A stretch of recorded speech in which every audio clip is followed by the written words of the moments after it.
Retired ప్రభుత్వ ఉద్యోగులకు సంబంధించి ఒక ముఖ్యమైన సమాచారం అండి. రిటైర్మెంట్ బెనిఫిట్స్ ఇప్పిస్తామంటూ పలువురు న్యాయవాదులు విశ్రాంత ఉద్యోగులకు ఆఫర్లు ఇస్తున్నారు. అడ్రస్లు కనుక్కొని ఇంటికి వెళ్లి కేసులు వేయాలంటూ నచ్చచెప్తున్నారు. కేసు వేసిన 2 నెలల లోపు బెనిఫిట్స్ చేతికి అందుతాయని ఆశ చూపుతున్నారు. దీంతో కోర్టులు కేసులు వేసేందుకు పెన్షనర్లు ముందుకు వస్తున్నట్లు తెలుస్తుంది.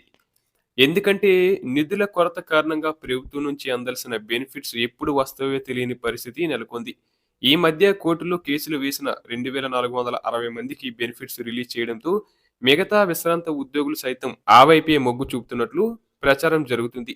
నిధుల కొరత కారణంగా రిటైర్డ్ ఉద్యోగులకు ఇవ్వాల్సిన బెనిఫిట్స్ ను ప్రభుత్వం సకాలంలో చెల్లించలేకపోతుంది. దీంతో టోకెన్లు జారీ చేసిన ఏడాది తర్వాత కూడా నిధులు జమ కావడం లేదు. ఈ క్రమంలో విసిగిపోయిన కొందరు పెన్షనర్లు తమకు హక్కుగా రావాల్సిన బెనిఫిట్స్ ప్రభుత్వం ఇవ్వట్లేదని కేసులు వేసేందుకు న్యాయవాదుల వద్దకు వెళ్తే ఒక్కో కేసుకు 2 లక్షలకు పైగా ఫీజు తీసుకొని దాఖలు చేసినట్లు తెలిసింది. కొందరు న్యాయవాదులైతే సర్కారు నుంచి అందాల్సిన బెనిఫిట్స్ మొత్తంలో 3% ఫీజు ఇవ్వాలని డిమాండ్ పెట్టినట్లు ప్రచారం జరిగింది. న్యాయవాదులు అడిగినంత సొమ్మును చెల్లించి పెన్షనర్లు కేసులు వేశారు. అయితే తాజాగా హైకోర్టు ఆదేశాలతో ఒకేసారి 2460 మందికి బెనిఫిట్స్ అందాయి. దీంతో కొత్తగా వేసే కేసుల విచారణకు పెద్ద సమయం కూడా అవసరం ఉండదని, పాత కేసు తీర్పు ఆధారంగా 2, 3 నెలల్లోనే తుది తీర్పు వస్తుందని న్యాయవాదులు విశ్రాంత ఉద్యోగులను ఒప్పిస్తున్నట్లు తెలిసింది. అయితే ఫీజు కూడా 25,000 ఇస్తే చాలని ఐదారుగురు కలిసి వస్తే మరింత ఫీజు తగ్గుతుందని చెప్పడంతో బాధితులు మొగ్గు చూపుతున్నట్లు సమాచారం. ఇక పదవి విరమణ చేసిన ఏడాది దాటినా తమకు ఇవ్వాల్సిన బెనిఫిట్స్ ప్రభుత్వం నుంచి రాకపోవడంతో 2640 మంది ఉద్యోగులు హైకోర్టును ఆశ్రయించిన విషయం తెలిసింది.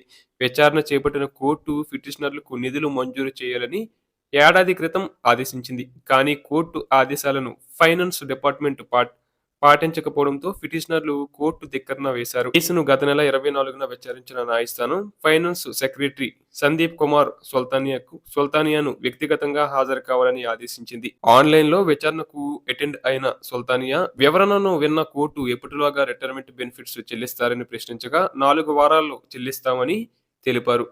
కోర్టుకు ఇచ్చిన హామీ మేరకు 2 రోజుల క్రితమే సుమారు 750 కోట్లను ప్రభుత్వం రిలీజ్ చేసింది. ఈ నేపథ్యంలోనే తాజాగా ఒక్కరోజు కోర్టులో 25 వరకు కేసులు నమోదు అవుతున్నట్లు ప్రభుత్వ వర్గాల్లో చర్చ జరుగుతుంది.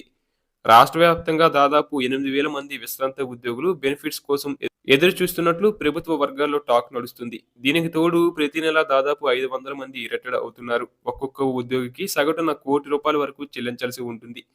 కానీ ప్రభుత్వం ప్రతి నెల కేవలం 700 కోట్లు మాత్రమే కేటాయిస్తుంది. దీంతో లబ్ధిదారుల సంఖ్య ప్రతి నెల పెరుగుతుంది.